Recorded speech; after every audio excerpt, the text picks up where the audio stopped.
이 시간 우리에게 주시는 하나님의 말씀은 신약성경 마태복음 2장 1절에서부터 10절까지의 말씀입니다. 마태복음 2장 1절에서 10절까지의 말씀을 봉독하겠습니다. 헤롯 왕 때에 예수께서 유대 베들레헴에서 나심에 동방으로부터 박사들이 예루살렘에 이르러 말하되 유대인의 왕으로 나시니가 어디 계시냐? 우리가 동방에서 그의 별을 보고 그에게 경배하러 왔노라 하니 헤롯 왕과 온 예루살렘이 듣고 소동한지라. 왕이 모든 대제사장과 백성의 서기관들을 모아 그리스도가 어디서 나겠느냐 물으니 이르되 유대 베들레헴이오니 이는 선지자로 이렇게 기록된 바 또 유대 땅 베들레헴아 너는 유대 고을 중에서 가장 작지 아니하도다. 내게서 한 다스리는 자가 나와서 내 백성 이스라엘의 목자가 되리라 하였음이니이다. 이에 헤롯이 가만히 박사들을 불러 별이 나타난 때를 자세히 묻고 베들레헴으로 보내며 이르되 가서 아기에 대하여 자세히 알아보고 찾거든 내게 고하여 나도 가서 그에게 경배하게 하라.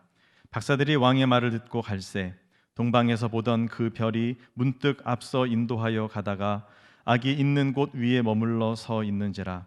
그들이 별을 보고 매우 크게 기뻐하더라. 아멘. 우리 예수님은 어두운 세상에 빛으로 오시는 하나님이 되십니다. 지난주에는 그 예수님의 빛이 우리를 흑암의 고통에서 건져주심에 대해서 말씀을 나누었습니다. 예수님의 복음은 우리를 마침내 부활하게 하심으로 육체의 고통에서 벗어나게 하시고 또 마음의 고통에서 또 죽음의 고통, 영적인 고통에서 우리를 건져줍니다. 오늘은 우리를 그 예수님께로 인도하는 별빛에 대해서 함께 묵상해 보기를 원합니다. 하나님의 인도하심 그리고 그 매개체가 되는 별빛입니다. 지금으로부터 2000년 전 동방의 메소포타미아에는 예전부터 별을 연구하던 사람들이 그 박사들이 있었습니다. 그들을 그리스어로 마고스라고 불렀는데요. 이것을 번역을 하면 현자, 또 꿈을 해석하는 자 또는 점성사 이렇게 해석이 되기도 합니다. 철학과 또 천문학 그리고 점성술, 그러니까 천문학과 점성술이 이렇게 구분되어진 지가 몇백 년이 되질 않았습니다. 그러니까 2000년 전에는 점성술이든지 천문학이든지 이런 요소들이 다 섞여 있었다라고 볼 수 있고요. 자, 그리고 당시에는 과학, 철학, 종교가 하나로 얽혀져 있었던 그런 시대입니다. 자, 그런 시대의 리더다라고 보시면 되겠습니다. 성경에서는 구약 성경에서는 점성술에 대해서 아주 사악한 일로 규정을 하고 별을 보고 점을 치는 자는 돌로 맞아 죽을 그럴 죄인으로 그렇게 치부를 합니다. 자, 그렇기 때문에 이 마태복음에서 이 마고스가 등장하는 것이 무척이나 당황스럽습니다. 어떻게 이것을 해석해야 하는가 참 고민이 되는 것이 사실입니다.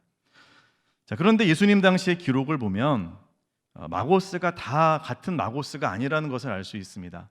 이 마고스 가운데에는 전문적이고 과학적인 성향을 지닌 이들이 있고 그리고 또 사기꾼, 마술사와 같은 이 그룹이 따로 있었다는 것이죠. 즉 오늘 본문에 등장하는 동방 박사는 전자에 해당하는 이들이라고 말할 수 있습니다. 현자, 또 석학, 당시의 석학이라고 보시면 됩니다. 자, 그래서 영어 성경에도 보면 이 마고스에 대한 번역을 wise man, 지혜로운 사람, 현명한 사람 이렇게 번역을 해 놓았습니다. 동방의 박사 세 사람이 있었습니다. 그날도 그들은 밤하늘을 보면서 연구하던 중이었습니다. 그러다가 한 사람이 이렇게 외칩니다. 이봐. 저기 저 별을 좀 보게나. 무슨 일이냐고 사람들이 몰려오죠. 이런 별을 본 적이 없다는 겁니다. 다들 맞다 고개를 끄덕이죠. 이제껏 한 번도 본 적이 없는 기이한 별, 이 별을 그들이 발견했습니다. 이 별은 온 세상을 구원할 메시아, 또 유대의 왕으로 탄생했다라고 그들은 해석을 했습니다. 왕으로 오시는 아기, 이 아기가 이제 태어나게 되니 어떻게 해야 되겠습니까? 그 아기께 경배해야 되겠다. 이들은 그렇게 확신을 하고 그리고 준비를 합니다. 최고의 예물을 준비합니다. 자신들이 가진 이 재산을 다 털어서 정말 최고의 예물을 준비하고 그리고 유대 땅으로 출발합니다. 자, 유대 땅이 어디로 가야 할까? 뭐 물어볼 필요도 없습니다. 당연히 왕이 나셨으니 왕궁으로 가야 되겠지. 이들은 생각합니다. 그래서 헤롯 궁이 있는 예루살렘에 가서 그래서 사람들에게 이렇게 묻습니다. 너무도 당당한 목소리로 유대인의 왕으로 나시니가 지금 어디 계시냐? 우리가 동방에서 그의 별을 보고 그에게 경배하러 왔노라 라고 말했습니다. 이렇게 말하면 사람들이 저기 계십니다 라고 설명을 해줄 줄 알았죠. 그런데 이들의 이 한마디 말로 인해서 예루살렘에 큰 소동이 일어나지 않습니까? 왜입니까? 메시아가 탄생했다는 소식은 전혀 금시초문이기 때문입니다. 메시아를 기다리는 사람들은 많았지만 그 아기가 태어났다라고 하는 것에 대해서 아는 사람은 아무도 없었습니다. 그러니 난리가 난 것이죠. 박사들은 헤롯 왕에게 불려갑니다. 그리고 어떤 일인지를 잘 설명을 하게 되죠. 자, 그러면서 박사들이 들은 대답은 무엇입니까? 왕이 어디에서 태어난지에 대해서는 지금 확인된 바가 없기 때문에 정보를 전혀 듣지 못했고, 한 가지 알게 된 것은 성경에 보니까 유대인의 왕으로 나시리 메시아가 태어날 장소가 베들레헴이다 라고 하는 이 한 가지 정보만 그들이 알고 듣고서 그리고서 궁에서 나와야 했습니다. 자, 그렇게 힘이 빠지는 모습으로 그들이 궁에서 나와서 베들레헴으로 향하는데, 여러분, 왕궁에서 모르는 일을 다른 일도 아니고 왕이 태어났다라고 하는 이 사건에 대해서 왕궁에서 모르는데 베들레헴에 간다고 뾰족한 수가 있겠습니까? 그 여러 집 중에서 어느 집에서 태어났는지를 또 어떻게 알겠습니까? 참 너무도 막막한 가운데 그들이 이제 궁에서 나섰는데, 바로 그때 박사들의 눈앞에 펼쳐진 메시아의 별이 있었다는 겁니다. 자, 이 별이 우리의 관심사죠. 성탄 트리를 장식할 때 제일 위에 아주 큰 별을 달게 됩니다. 여러분, 이 별을 볼 때 어떤 마음이 드십니까? 성탄 트리를 볼 때마다 별이 항상 있잖아요. 별이 없으면 트리가 아니잖아요. 자, 그 별을 볼 때 어떤 생각이 드십니까? 야, 그 별 참 예쁘다. 그래, 트리의 완성은 별이지. 이 정도 생각할 수 있습니다. 그런데 이 메시아의 별을 재차 만난 동방의 박사들의 감동은 그 정도가 아닙니다. 남달랐습니다. 10절에 이 감동이 어떠했는지가 나오는데요. 그들이 별을 보고 매우 크게 기뻐하더라 그랬습니다. 자, 매우 크게 기뻐했다. 매우라고 하는 것은 강렬하다는 뜻입니다. 강렬하게, 그리고 크게, 아주 거대하게 그렇게 기뻐했는데, 기뻐할 뿐만 아니라 한 번이 아니라 두 번을 반복했다는 것은 최상급의 강조입니다. 더 이상 기뻐할 수 없을 만큼. 마치 우리나라가 진짜 극적으로 16강에 진출해서 그 새벽에 막 난리가 나서 자다가 깼어요. 막 시끄러워가지고. 그 정도의 기쁨, 그 이상입니다. 왜 이 박사들이 이토록 흥분하며 격렬하게 이 별을 보면서 반응을 했을까요? 이제껏 평생 별을 보면서 연구했던 사람들인데 그 별 하나 봤다고 그렇게 기뻐하고 또 기뻐했을까요? 여기에 대해서 함께 생각해 보기를 원합니다. 그들은 왜 그렇게 기뻐했을까? 첫 번째 이유는 잃었던 길을 다시 찾게 되었기 때문입니다. 동방에서 박사들이 메시아의 별을 처음 보았을 때 엄청나게 감격을 했죠. 야, 이건 정말 대단한 일이다. 요즘 아이들 말로 대박이다. 진짜 큰 일이 났구나. 엄청난 일이 벌어졌구나 하면서 모든 걸 싸들고 유대 땅으로 향할 만큼 그렇게 아주 고무적인 일이었습니다. 그런데 그들이 이 과정 속에서 메시아로 태어난 아기를 찾아가는 과정 속에서 하나님의 인도하심을 받은 것이 아니라 그들은 상식적으로 생각했고, 그래서 헤롯의 궁전을 찾은 겁니다. 그랬다가 거기서 들은 이야기가 뭡니까? 아무도 모른다는 겁니다. 왕의 탄생을 아는 사람이 아무도 없다. 궁에도 없고 예루살렘에도 없고 아무도 없다라고 하는 충격적이고도 허탈한 이야기를 듣게 되죠. 그렇게 믿음이 좋아 보이는 율법 학자들, 그들이 하나님이 하시는 일을 전혀 모르고 있다니 이것도 참 이해가 되지 않았고, 또 왕도 마찬가지다. 정말 어이가 없었습니다. 자, 그렇다면 혹시라도 율법 학자도 모르고 왕도 모르는 일이 벌어졌다면 혹시 우리들에게 문제가 있는 것은 아닐까? 우리가 왕이 태어났다고 이렇게 확신을 하고 여기까지 왔는데 사실은 우리가 잘못 본 게 아닐까? 그때 그 별이 아니고 우리가 좀 뭔가 눈에 뭐가 씌웠나? 이런 의구심마저 들지 않았겠습니까? 모두가 다 아니라고 하니까요. 그 현장에 갔는데 뭐 그런 아기가 태어난 적이 없다고 하니, 그러니 어떻게 하겠습니까?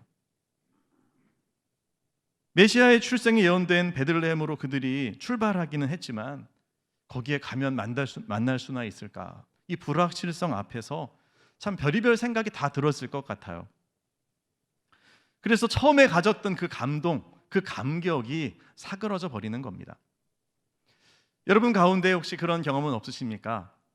예수님을 처음 만나고 정말 세례를 받고 그리스도인이 되었을 때의 그 감동이 있었고, 정말 성령의 충만함을 받았을 때 내가 이제부터는 주님을 위해 살아야지, 우리 주님이 정말로 살아계시고 역사하시는구나 확신이 들고 인생의 방향이 정해지고, 그렇게 새로운 삶을 시작했는데 살아가다 보니 세상에 녹록지가 않은 겁니다.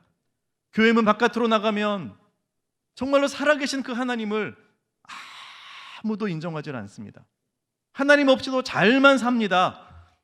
그 모습을 보면서 처음에 가졌던 그 믿음의 확신이 한 풀, 두 풀 꺾이기 시작하는 겁니다. 풀이 죽고 그리고 믿음이 약해지는 거죠. 혹시 그런 분들은 안 계십니까? 내 믿음이 잘못된 것은 아닐까? 이런 의심까지 드는 상황이 되는 겁니다. 바로 그와 같은 혼돈 가운데 있던 박사들, 그런데 그들의 머리 위에 문득 그들을 인도하는 그리스도의 별이 나타났다는 겁니다. 그 별을 보는 순간 그들의 모든 의구심과 혼돈이 한순간에 사라져 버리죠. 그러면 그렇지, 우리가 틀린 것이 아니었구나, 분명히 유대인의 왕이 나셨구나 라는 것을 확신하게 되면서 그들이 기뻐했다는 겁니다. 잃어버렸던 확신을 되찾게 되고 잃었던 길을 다시 발견하게 되었으니 기뻐하는 것이 당연하죠. 여러분, 주님께서 우리에게 성탄의 은혜, 주님의 빛을 비추어 주시면 바로 이와 같은 일이 일어납니다.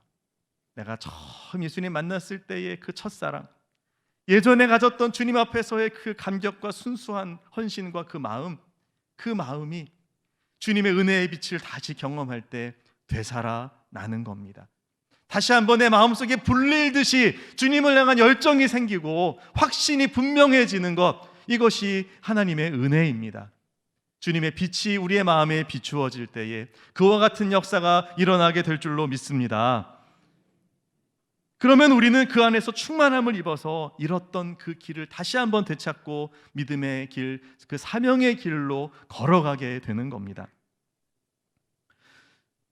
우리의 가정 안에서도 그와 같은 일들이 일어날 수 있습니다. 여러분, 부부가 처음 만나서 사랑하고 결혼했을 때 얼마나 서로를 향해서 애틋했습니까? 그렇게 추억거리가 많았고 정말 함께 있으면 행복했고 또 즐거웠었는데, 이제 그 추억들이 기억 속에 있습니다. 첫 아이가 태어나서 그 아이를 품에 안고 정말 감격하고 또 기뻐했던 그때의 감격이 아직도 마음 가운데 있습니다. 그랬는데 시간이 지나면서 그렇게 사랑했던 부부가 그냥 서로 썰렁한 관계가 되고, 그렇게 감격 속에서 태어났던 아이가 사춘기를 지나면서 부모를 보는 둥 마는 둥 하면 도대체 어떻게 인생을 살아가야 하나 고민되는 분들 계실 겁니다. 그저 예전의 추억, 예전에 그 좋았던 기억, 그것을 떠올리면서 그것을 힘으로 삼아서 버티고 견디는 거죠. 그런데 여러분, 이 성탄의 빛, 예수 그리스도의 생명의 빛이 우리의 마음에 비추이면 단지 과거의 추억만으로 살아가지 않을 수 있습니다. 지금 내 곁에 있는 우리의 가족, 나와 함께하는 이들, 그들과의 관계가 처음에 가졌던 그 사랑의 관계만큼 그렇게 다시 한번 뜨거워질 수 있고, 다시 한번 사랑으로 타오를 수 있고, 서로에게 순전하고 온전함으로 대할 수 있는 그 은혜가 우리에게 임하더라는 겁니다. 사랑으로 다시 손을 잡아주고, 진심으로 사랑한다라고 고백을 해주고, 그렇게 우리의 가정이 회복될 수 있도록 주님께서 역사하시고, 우리의 교회 공동체가, 우리의 마을이, 여러분의 남녀 선교회가 그 첫사랑의 모습으로 회복되도록 하시는 것이 주님의 빛이 우리에게 허락하시는 선물이고 은혜입니다. 주님의 빛은 잃었던 길을 다시 찾게 하십니다.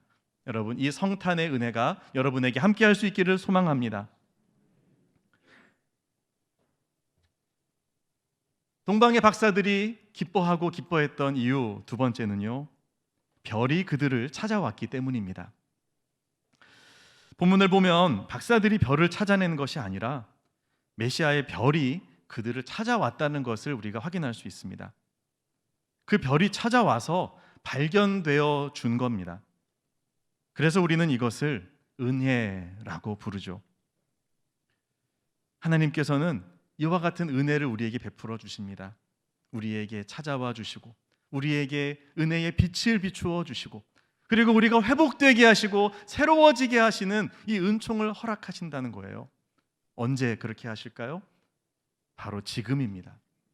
우리가 눈을 들어 주님을 볼 때, 박사들은 지금 본인의 생각대로 예루살렘에 가고 헤롯 왕을 만났는데 얻은 게 하나도 없었습니다. 물론 베들레헴이라는 정보를 하나 얻었죠. 하지만 더 큰 불확실성 속에서 그들이 발걸음을 옮겨야만 했는데, 그들이 더 이상 본인들의 지혜를 의지하지 않고 눈을 들어 하나님을 바라보지 않았겠습니까? 별을 본 게 아니라 그 별을 창조하신 그분을 바라보는 이들의 이 간절함, 그 기도 가운데 주님께서 그들을 빛으로 찾아오시는 겁니다. 메시아의 별이 그들을 찾아와서 만나줍니다. 여러분, 이와 같은 은혜가 우리에게 주어진다는 겁니다. 고린도후서 6장 2절의 말씀, 우리 자막을 보시면서 함께 큰 소리로 선포하며 읽겠습니다. 이르시되 내가 은혜 베풀 때에 너희에게 듣고 구원의 날에 너를 도왔다 하셨으니 보라 지금은 은혜 받을 만한 때요 보라 지금은 구원의 날이로다. 아멘. 자, 언제가 은혜 받을 만한 때일까요? 지금입니다. 언제가 구원의 날입니까? 지금입니다. 바로 지금 이 시간, 이 자리에 계신 여러분의 현재의 이 순간이 주님이 은혜를 베푸시는 시간이고요, 주님의 구원을 얻는 시간이라고 말씀해 주시는 겁니다. 예수 그리스도 안에서 바로 이 약속의 말씀이 여러분 한 분 한 분에게 적용되어짐을 믿으시기를 바랍니다. 박사들이 별을 찾기 전에 먼저 별이 다가온 겁니다. 바로 지금이라고 하는 현재의 그 시간 속에서 별이 그들을 인도하고 아기 예수님께까지 그들의 발걸음을 이끌어 갑니다. 이 은혜가 우리에게 지금 부어지고 있다는 것을 깨닫는 분들은 본인의 일상생활 속에서, 날마다의 모든 삶 속에서 예수 그리스도의 성탄의 빛을 볼 수 있습니다. 발견하려고 눈을 들 수 있어요. 여러분이 어디 먼 데 가서 특별한 집회에 가서 은혜가 임하는 게 아닙니다. 지금이 은혜의 때고, 지금이 구원의 날이고, 지금 주님의 빛이 여러분에게 비추고 있다는 것을 여러분이 눈을 들어 주님을 바라보는 그 순간에 깨닫게 된다는 겁니다. 그런 관점에서 보면 박사들이 발견한 이 성탄의 별빛은 지금 여러분의 현재의 시간 속에서도 여러분을 비추고 있다라고 말할 수 있습니다. 어떤 빛이 비추고 있습니까? 여러분이 하나님을 바라보는 그 마음으로 말씀을 펼칠 때 그 말씀의 빛으로 여러분의 인생은 조명되어지고 인생의 영적인 내비게이션이 실행되어지는 겁니다.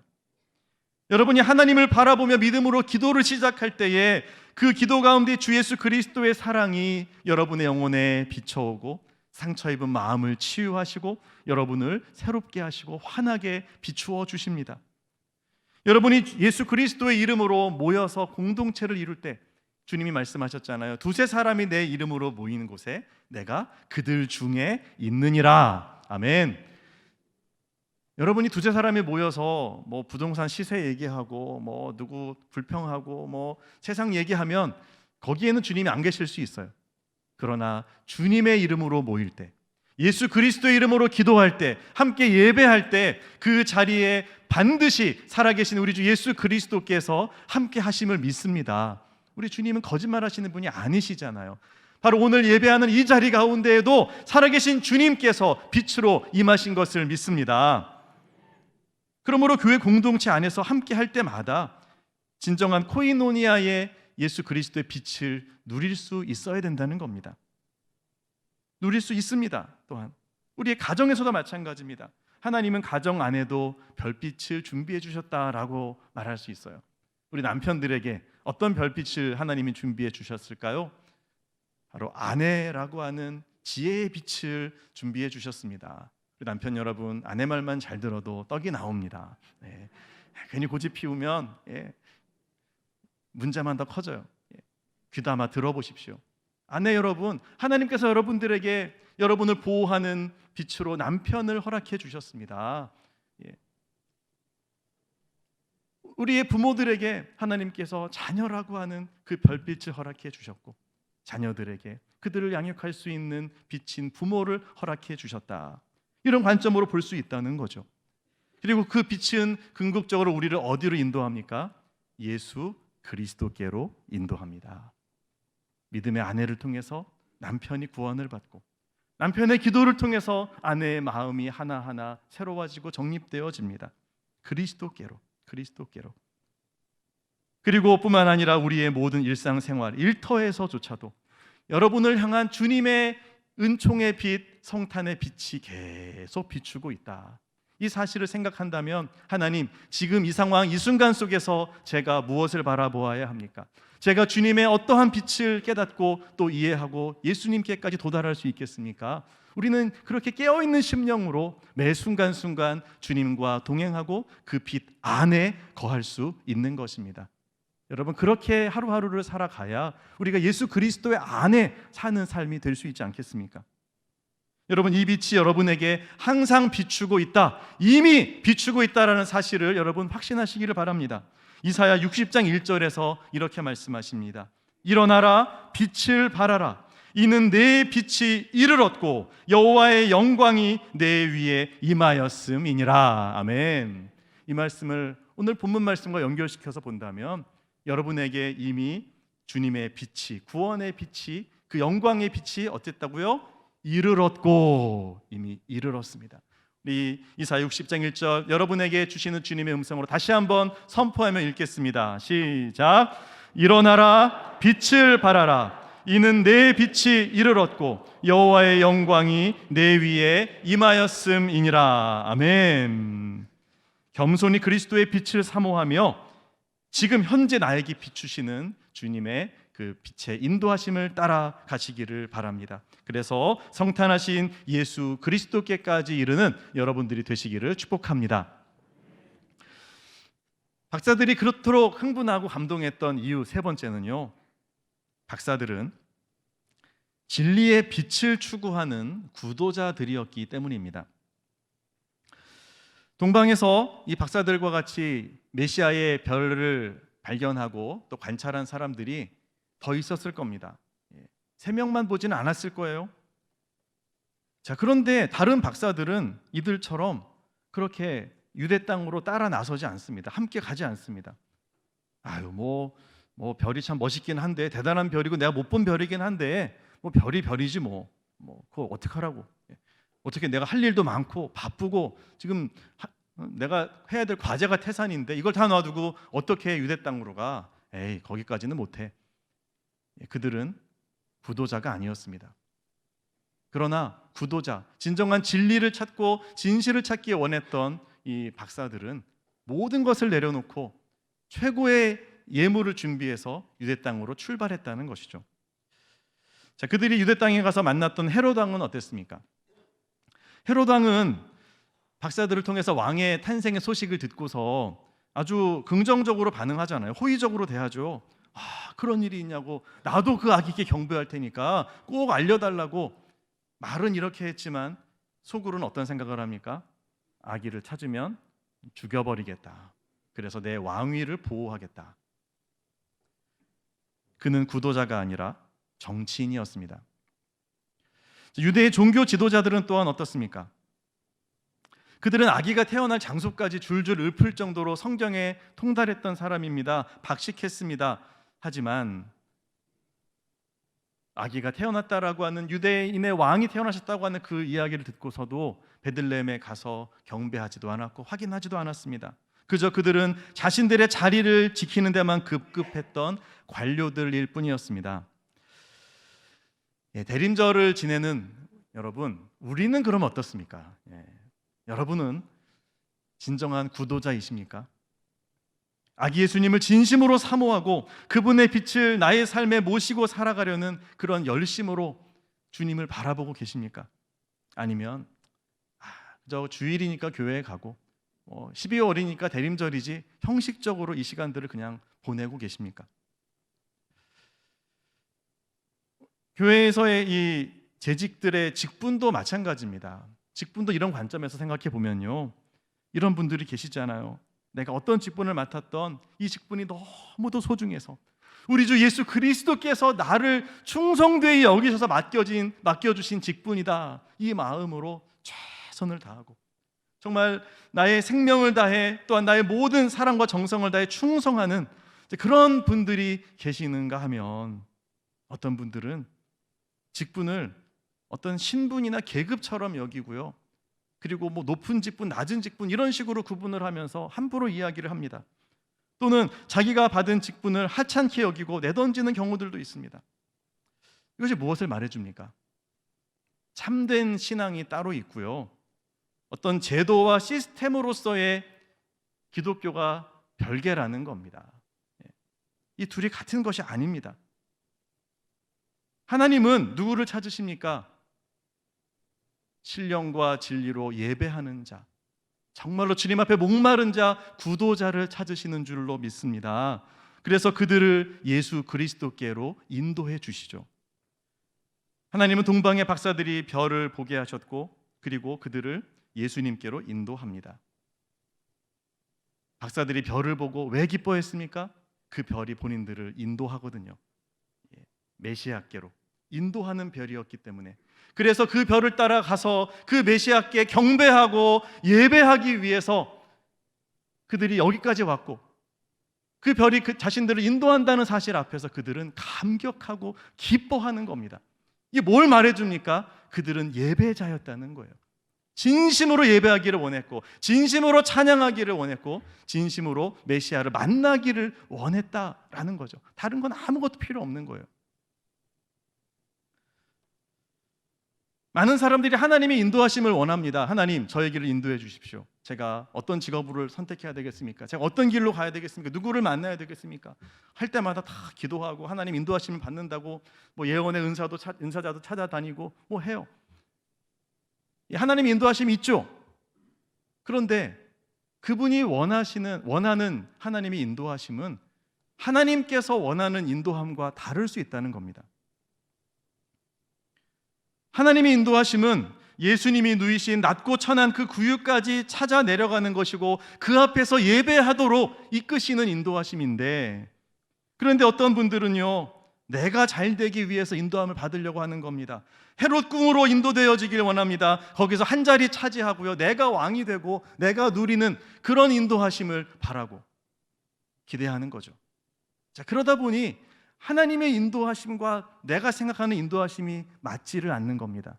하나님이 나를 인도하고 계시는데 인도하시지 않는다고 생각하는 거예요. 하나님이 계시면 왜 나를 이런 길로 인도합니까? 여러분, 구도자가 아닌 사람은 하나님의 인도하심을 이해할 수 없습니다. 진정으로 하나님을 만나기 원하고 아기 예수님 앞으로 나아가기를 원하는 사람은 그 어떤 길로 하나님이 인도하셔도 그 끝에서 예수님을 만나게 되리라, 이 확신이 있기에 기쁨으로 따라갈 수 있는 것이죠. 그래서 베드로 사도는 너희의 믿음의 확실함이 불로 연단하여도 금보다 더 귀하다라고 말하지 않습니까? 왜요? 그리스도 앞에서 영광과 칭찬을 얻을 것이기 때문입니다. 사랑하는 여러분, 인생의 가장 중요한 목적은 존귀한 하나님을 영화롭게 하고 그분을 영원토록 즐거워하는 그 자체입니다. 이것이 우리가 살아가는 목적이고 인생의 목표입니다. 바로 그렇게 고백하는 사람이 진정한 구도자이죠. 별빛을 따라간 박사들, 그들은 마침내 아기 예수님을 만나게 됩니다. 그리고 자신이 보고 따라왔던 별빛과는 비교할 수 없는 진정한 빛, 온 우주보다 더 찬란하게 빛나는 예수 그리스도 앞에 엎드려 경배하게 됩니다. 마태복음 2장 11절의 말씀입니다. 집에 들어가 아기와 그의 어머니 마리아가 함께 있는 것을 보고 엎드려 아기께 경배하고 보배합을 열어 황금과 유향과 모략을 예물로 드리니라. 가장 소중한 그 예물을 아기께 기꺼이 드리며 엎드려 경배하는 박사들, 진정한 구도자의 모습을 보여줍니다. 이것이 바로 우리가 도달해야 할 그 지점이죠. 사랑하는 여러분, 우리도 날마다 은혜의 별빛의 인도를 따라 주님이 우리에게 주시는 그 구원의 은혜, 그 베푸시는 그 은혜의 인도하심을 따라 마침내 우리를 죄에서 구원하시는 예수 그리스도, 그분의 임재 앞으로 인도되어지기를 소망합니다. 그분의 빛나는 얼굴을 배울 때 세상에 그 어떤 빛나는 것도 하나도 빛나지 않는 것처럼 보일 만큼의 광채를 우리는 발견하게 될 것이고, 그리고 우리의 기쁨은 절정에 이를 것이며 그 앞에 온전한 찬송과 영광으로 또한 주님의 이름을 높여드리게 될 것입니다. 찬송가 27장의 고백처럼 말이죠. 우리 함께 찬양해 볼까요? 빛나고 높은 보좌와 그 위에 앉으신 주 예수 얼굴 영광이 해같이 빛나네. 해같이 빛나네. 주님의 보좌 있는데, 주님의 보좌 있는데 전하 못 이르러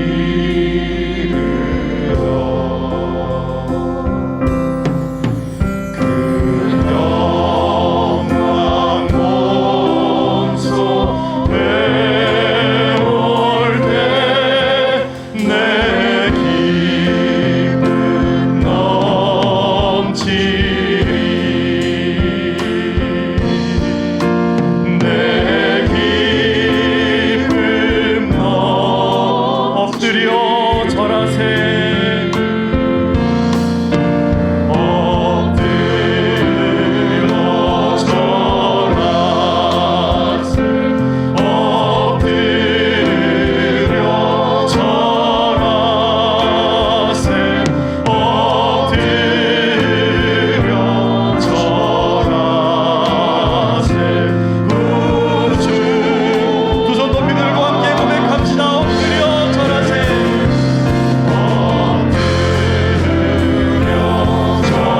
엎드려 절하세.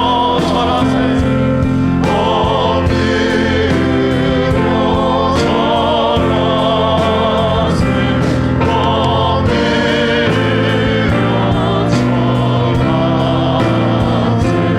절하세.